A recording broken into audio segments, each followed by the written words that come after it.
সংগ্রাম মুভিতে কর্ণ তার বাবার খুনির বদলা কি নিতে পারবে অরুণ? দরিদ্র কিন্তু পরিশ্রমী এক মাস্টার মশাই তরুণ স্বপ্ন নিজের গ্রামের মানুষকে শিক্ষিত করা। রেনু হল অরুণের স্ত্রী, সংসারের ভার সামলে স্বামীর সংগ্রামে সঙ্গী। তো বন্ধুরা, আজকের ভিডিওটা খুব মজার এক এন্টারটেইনমেন্ট সংগ্রাম মুভি। তো বন্ধুরা, এই মুভির ভিডিওটা ভালো লাগলে লাইক করতে ভুলবেন না, আর চ্যানেলে নতুন হয়ে থাকলে সাবস্ক্রাইব করে পাশে থাকা বেল নোটিফিকেশনটা অন করে রাখবে। মনে রাখবে, যখনই তুমি বেল নোটিফিকেশনটা অন করে রাখবে, আমার চ্যানেলের কোনো ভিডিওই কখনো তোমার থেকে মিস হবে না। তো বন্ধুরা, চলো ভিডিওটা শুরু করে নিচ্ছি। মহিম ঘোষ গ্রামের প্রভাবশালী জমিদার, সব ভালো কাজে বাধা দেয়। সুধাংশু মাস্টার অরুণের শিক্ষক ও পরামর্শদাতা। ছোট্ট ছেলে রবি অরুণ রেনুর সন্তান, ভবিষ্যতের আশার প্রতীক। গ্রামের লোকজন, দারোগা, স্কুল ছাত্র, সাংবাদিক ইত্যাদি। সহচর চরিত্র। প্রারম্ভিক দৃশ্য। ভোরবেলা গ্রামের মাঠে সূর্যের আলো ফোটার সাথে সাথে অরুণ মাঠে দাঁড়িয়ে নিজের গ্রামের শিশুদের দিকে তাকিয়ে বলে, যে জাতি কলম ধরে সে জাতি কখনো হার মানে না। আমি এই গ্রামে স্কুল বানাবো, যেভাবেই হোক। কিন্তু তোমার নিজের ঘরে চাল নাই, তোমার স্কুল কোথা থেকে আসবে? চাল পরে আসবে, কিন্তু শিক্ষা না হলে মানুষ চিরকাল ক্ষুধার্তই থাকবে। সংগ্রামের শুরু। গ্রামের চা দোকান। অরুণ সবাইকে বোঝাতে যায়, কিন্তু গ্রামের লোকেরা হাসাহাসি করে। চা দোকানদার বলে, এই পাগলটারে দেখো, নিজের ছেলে স্কুলে যেতে পারে না, আবার গ্রামের স্কুল বানাবে নাকি? হাসো, কিন্তু একদিন তোমাদের ছেলেরা বই হাতে নিয়ে দাঁড়াবে, তখন হাসি কান্নায় বদলে যাবে।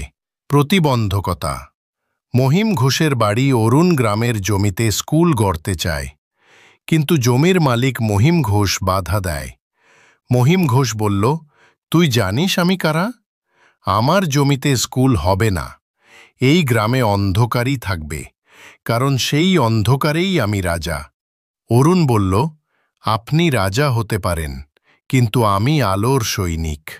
মহিম হাসতে হাসতে পুলিশকে পাঠায়, অরুণকে ভয় দেখায় ত্যাগ ও প্রেরণা। রেনু তার গলার চেইন খুলে অরুণের হাতে দেয়, এই নাও, এটা বিক্রি করে ইট কিনে আনো। স্কুলটা হোক, আমার গয়না না থাকলেও চলবে। অরুণ চোখ মুছে বলে, তুমি আমার সত্যিকারের সহযোদ্ধা রেনু। আন্দোলন ও প্রত্যাঘাত। লোকেশন গ্রাম চত্বর। অরুণ কয়েকজন যুবককে সঙ্গে নিয়ে গড়ে তোলে আলো সংঘ, একটি শিক্ষা আন্দোলন। গ্রামের মানুষ ধীরে ধীরে তীরে তার পাশে দাঁড়ায়। সুধাংশু মাস্টার বলল, যে আগুন অরুণের চোখে দেখছি তা নিভে যাওয়ার নয়, রিয়াজ হল গ্রামের এক সৎ তরুণ, ন্যায়ের পক্ষে দাঁড়ানো মানুষ। মায়া হল রিয়াজের স্ত্রী। সাহসী ও সমর্থনশীল রহমান সাহেব গ্রামের প্রভাবশালী ধনী। দুর্নীতিগ্রস্ত আজাদ রহমান সাহেবের লোক, ভয় দেখায় সবাইকে। রহিম চাচা গ্রামের বৃদ্ধ মানুষ। ন্যায়ের প্রতীক। গ্রামের মানুষ 2 থেকে 3 জন পার্শ্ব চরিত্র। গ্রামের চা দোকানের আড্ডা। কয়েকজন লোক বসে আছে। রিয়াজ হাতে খবরের কাগজ। রিয়াজ রেগে গিয়ে বলল, এই যে দেখো ভাই, স্কুলের জমি আবার রহমান সাহেব দখল করছে। কতদিন বলছি, কেউ কিছু বলে না। রহিম চাচা বলল, ছেলে, তুই একা সব কেমনে সামলাবি? ওদের টাকার জোর অনেক। রিয়াজ, টাকার জোরে অন্যায় করলে আমরা চুপ থাকব? আমার বাবা স্কুল বানিয়েছিল এই জমিতে, আমি থাকতে দেব না। সবাই চুপ, ভয় মেশানো দৃষ্টি। দুপুরবেলা রহমান সাহেবের বাড়ি। রহমান সাহেব আর আজাদ বসে আছে। রহমান সাহেব বলে, রিয়াজ খুব বেশি কথা বলছে, স্কুলের জমি নিয়ে মানুষকে উত্তেজিত করছে। আজাদ, আমি ঠিক করে দিচ্ছি, আজ রাতেই ওর ভয় কেটে যাবে। রহমান বলে, সাবধানে করো, যেন কেউ কিছু না বোঝে। সন্ধ্যাবেলা রিয়াজ ঘরে বসে লিখছে কিছু। মায়া আসে। মায়া, তুমি আবার কোর্টে অভিযোগ দিচ্ছ? রিয়াজ বলল, হ্যাঁ মায়া, এখন থামলে ওরা জিতবে।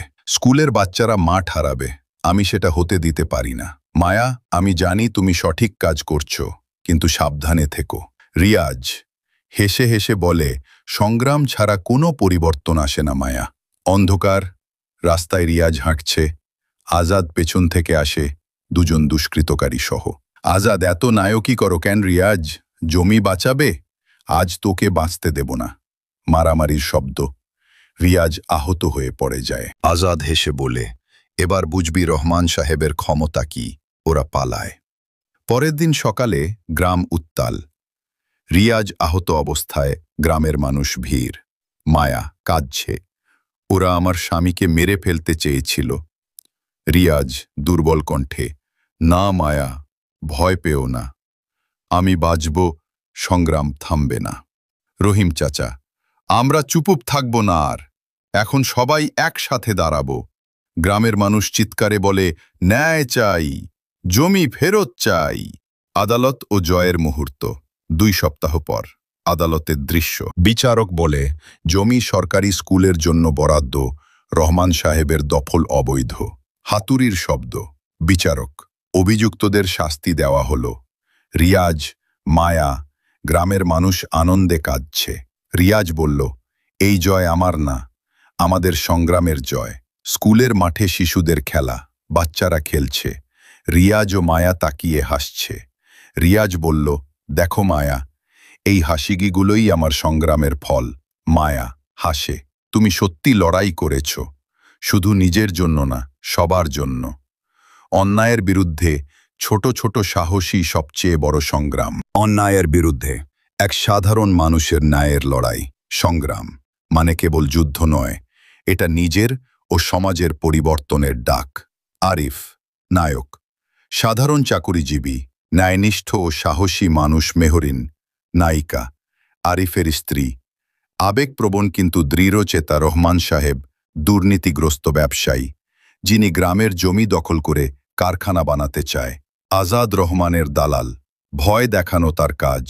রহিম চাচা, আরিফের প্রতিবেশী, ন্যায়ের পাশে থাকা বৃদ্ধ স্থানীয় সাংবাদিক, মিডিয়ার প্রতিনিধি। সকালবেলা শহরের বাইরে ছোট গ্রাম, মাটির রাস্তা, পাখির ডাক। আরিফ মাঠের ধারে দাঁড়িয়ে ফোনে কথা বলছে। আরিফ, না ভাই, আমি চাকরি হারালেও সত্যের পথে থাকব। তারা স্কুলের জমি দখল করছে, আমি চুপ থাকব না। রহিম চাচা পাশে এসে, বাবা, অন্যায়ের বিরুদ্ধে তুই একা দাঁড়াস, ভয় হয় না? আরিফ, ভয় পাই চাচা, কিন্তু ভয় পেয়ে বাঁচলে কি বাঁচা হয়? দুপুরবেলা রহমান সাহেবের অফিস, বড় টেবিল, চেয়ার, পাশে আজাদ দাঁড়িয়ে। রহমান বলল, এই আরিফটা সমস্যা হয়ে দাঁড়িয়েছে, ওকে চুপ না করালে আমার কারখানা শুরু হবে না। আজাদ বলল, আমি বুঝে নিচ্ছি স্যার, আজ রাতেই ব্যবস্থা হবে। বিকেলবেলা আরিফের ঘরে মেহরিন রান্না করছে, আরিফ লিখছে কিছু কাগজে। মেহরিন, তুমি আবার অভিযোগপত্র লিখছ? আরিফ বলল, হ্যাঁ, মন্ত্রণালয়ে পাঠাবো। এই গ্রামের শিশুরা যদি মাঠ হারায়, ভবিষ্যৎ হারাবে। মেহরিন, সবাই ভয় পায় ওদের, তুমি কেন ভয় পাও না? আরিফ বলে, কারণ আমি জানি সত্য কখনো হারে না। মেহরিন হাসে, চোখে জল। রাতের বেলায় রাস্তার পাশে হামলার দৃশ্য। অন্ধকার, আরিফ একা হাঁটছে, পেছন থেকে আজাদ ও দুজন গুন্ডা আসে। আজাদ, বেশি হিরো হয়ে গেছিস, রহমান সাহেবের নামে মুখ খোলার সাহস করিস। আরিফকে ধাক্কা দেয়, মারধর শুরু হয়। আরিফ আঘাত পেয়ে, তোমরা পারো আমার গায়ে হাত তুলতে, কিন্তু আমি চুপ থাকব না। মারধরের শব্দ, তারপর আজাদ পালায়। মেহরিন ছুটে আসে। মেহরিন বলল, আরিফ, তোমার রক্ত পড়ছে। আরিফ বলে, সংগ্রাম শুরু হয়েছে মেহরিন, আমি হারব না। সকালবেলা মানুষের প্রতিবাদ, গ্রামের মাঠে ভিড়, ব্যানারে লেখা, ন্যায় চাই, জমি বাঁচাও। রহিম চাচা, আজ আর কেউ চুপ থাকবে না। আরিফ একা নয়, আমরা সবাই ওর পাশে। গ্রামের মানুষ একসাথে চিৎকার করে বলে, ন্যায় চাই, জমি ফেরত চাই। সাংবাদিক, আজ গ্রামের মানুষ একসাথে দাঁড়িয়ে দুর্নীতির বিরুদ্ধে সংগ্রাম করছে। এই সংগ্রামই আসল স্বাধীনতার লড়াই। আদালতে সত্যের জয়। বিচারক, জমি সরকারি স্কুলের জন্য বরাদ্দ, রহমান সাহেব বেআইনি দখল করেছেন, তাকে শাস্তি দেওয়া হলো। সবার মুখে আনন্দ, কান্না ও বিজয়ের মিশ্র প্রতিক্রিয়া। করোনাও একজন সাধারণ যুবক, যিনি গ্রামের স্কুলের মাঠ রক্ষা করতে দুর্নীতিগ্রস্ত রহমান সাহেবের বিরুদ্ধে লড়াই করে। ভয়, হুমকি, হামলা সবকিছুর পরও সে পিছিয়ে যায় না। শেষে সত্য ও ন্যায়ের জয় হয়। যেখানে অন্যায়, সেখানে প্রতিরোধী আসল সংগ্রাম। যখন সমাজ অন্যায়ের কাছে মাথা নোয়ায়, তখন একজন মানুষ নিজের ভয়কে জয় করে লড়াই শুরু করে। এই লড়াই তার সংগ্রাম। তো বন্ধুরা, আশা করি এই সংগ্রাম মুভি সিনটি আপনাদের ভালো লেগেছে। ভিডিওটা ভালো লাগলে একটা লাইক এবং কমেন্ট জানাতে ভুলবেন না। তো বন্ধুরা, দেখা হচ্ছে কাল একটা নতুন ভিডিওর সাথে। ততক্ষণ সবাইকে টেক কেয়ার, বাই বাই।